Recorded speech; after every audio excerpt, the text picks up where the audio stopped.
여러분 안녕하세요. 배진영입니다. 참으로 안타까운 일이긴 하지만 이민에 관한 국민적인 관심사가 고조되고 있는 실정입니다.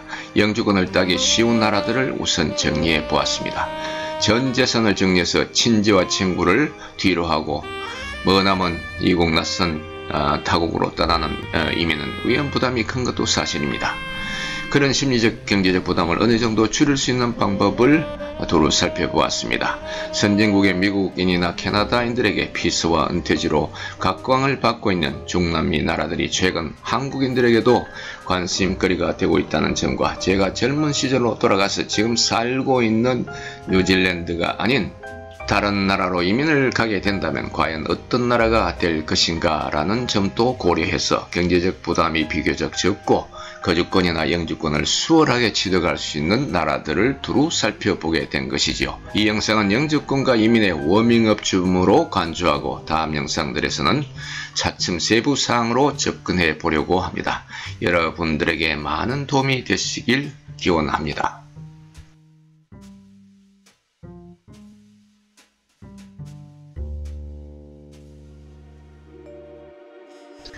제일 먼저 파나마를 꼽아봤습니다. 파나마라고 하면 가장 먼저 떠오르는 게 무엇이 있을까요? 아마도 여러분들이 초등학교 때 배웠을 법한 파나마 운나가 아닐까 생각이 됩니다.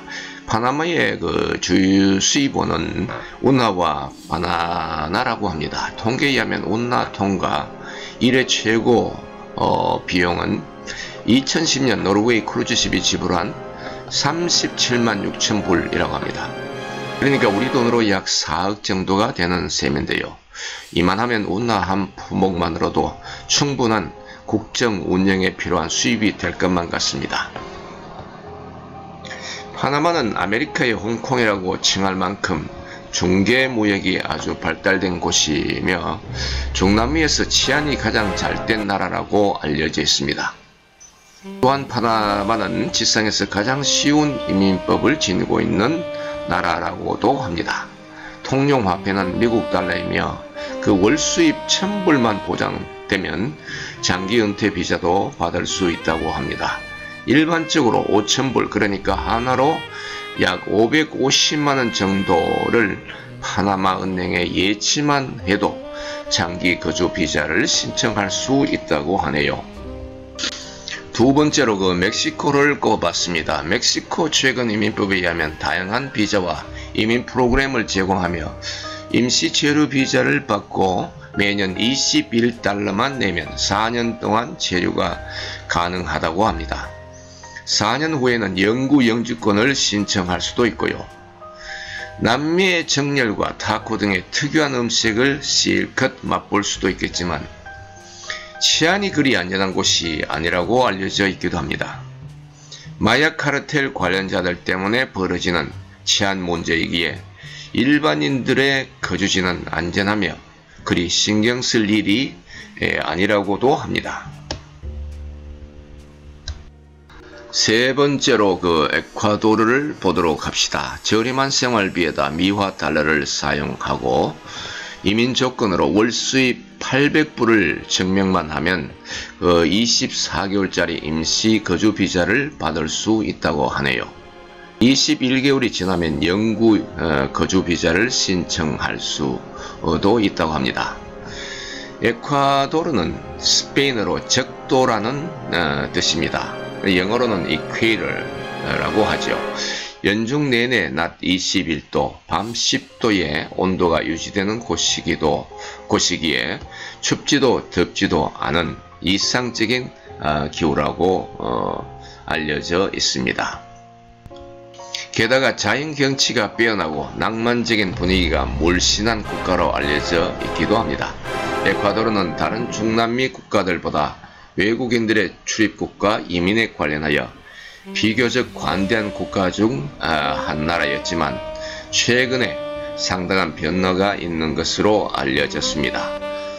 왜냐하면 이웃나라 베네수엘라 등의 정치 경제적 불안으로 말미암아 다수의 외국인들이 유입되고 있는 실정이기 때문이죠. 다음 네 번째로 코스타리카를 한번 보도록 하죠. 코스타리카는 관광비자로 입국한 후에 임시 거주권과 영주권을 신청할 수도 있습니다. 신청료는 $50이고 거주권과 영주권을 받을 시에 $200을 추가 납부하면 된다고 합니다. 다양한 기후 덕분에 각종 새들이 서식하기에 새들의 천국이라고 불려지기도 합니다. 자그만치 300여 종이 넘는 새들이 주야로 각양각색의 노래를 불러준다고 하니 참으로 살기에 좋은 분위기인 것 같네요. 코스타리카는 풍요로운 해변이라는 의미만큼 태평양과 카리브해를 동서로 접하고 있는 파나마 바로 위에 위치한 국가입니다. 치안의 안정과 의료 서비스 수준이 높으며 그 무엇보다도 외국 이민자들을 대접하고 환영하는 문화가 자리 잡혀 있다고 하네요. 물가와 부동산 가격이 비교적 싼 것도 장점으로 꼽을 수 있을 것 같습니다. 특히 월 30만원 내지 40만원 정도만 지불하면 대저택을 세낼 수 있다고도 합니다.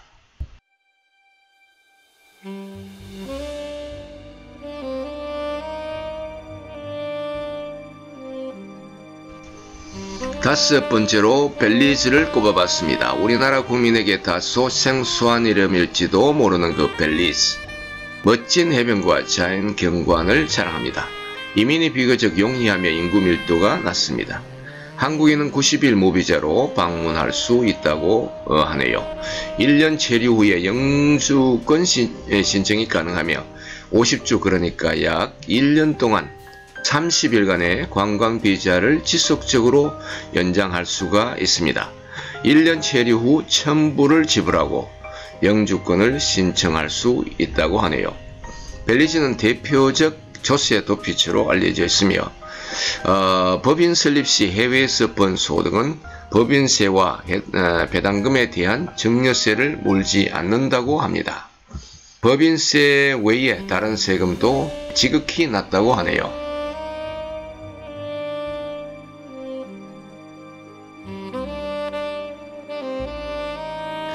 다음은 여섯 번째 파라과이를 보도록 하죠. 파라과이 그 중앙은행에다가 4,500불 그러니까 하나로 500만원 정도를 예치하기만 해도 영주권이 나온다고 합니다. 영주권을 받은 후에는 예치해둔 돈을 해지할 수도 있다고 하네요.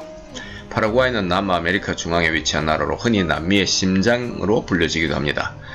남쪽으로는 아르헨티나, 북쪽으로는 브라질, 북서쪽으로는 볼리비아와 국경을 접하고 있죠.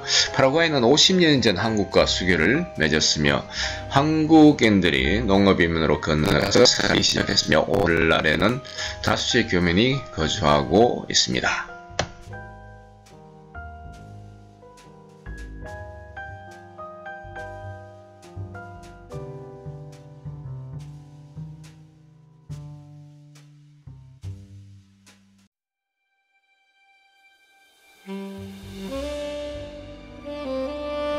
마지막으로 일곱 번째 스바발드를 보도록 하죠. 비자가 필요 없다고 합니다. 비자가 필요 없으니까 홀가분한 느낌이 들죠. 하지만 먹고 지낼 만큼 충분한 금전적 여유를 증명해야 한다고 합니다. 취업을 하면 대부분의 고용주들이 주택을 마련해 주기 때문에 일자리 마련이 우선 관건이라고 할 수 있겠습니다. 취업 직종은 광산업, 여행 관광업, 그리고 리서치 분야라고 합니다. 스발바드는 노르웨이령으로 노르웨이와 북극과 가운데 자리하고 있는 군도입니다. 행정구역상 노르웨이령이긴 하지만 러시아, 우크라이나, 미국, 캐나다, 일본, 남아연방, 인도 등에서 온 다국적 인구가 살고 있다고 합니다. 세계에서 가장 인구 밀도가 낮은 지역 중 하나로서 2017년도 기준으로 약 2667명이 거주했다고 합니다. 겨울에는 영하 10도에서 영하 20도 사이이고 여름은 영상 2도에서 7도 정도의 기온이라고 합니다.